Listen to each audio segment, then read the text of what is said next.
Huwag ka magsali-sali, Kim Cho, sa mga usapin na pangtalino. Doon ka lang sa may classroom, may baktas.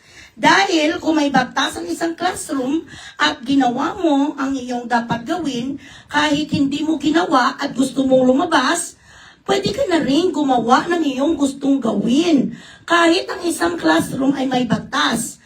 So kung susundin mo ang batas ng classroom, pwedeng huwag kang lumabas. Pero kung hindi mo ginawa ang batas sa classroom, lalabas ka rin. Ay, bilat si Iloy. Ang mga hindi nakapagtapos sa pag-aaral, Kimchi, huwag ka mag-join. Kaya ka nga naloko ng kapatid mo ng ilang milyon kasi bubo ka, di ba?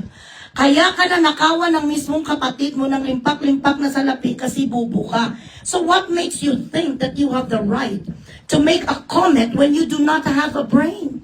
Ang mga tao nga katulad mga brainless nga nag-memorize sa mga Tagalog ng mga linya, doon ka na lang sa mag-artista mo, total laos ka naman, itry mo na lang ang best mo kay papano makuha ka sa gawan urian.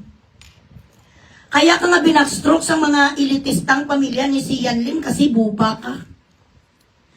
Bakit ka ba naloko ng kapatid mo ng ilang milyones kasi hindi ka marunong mag-arithmetic?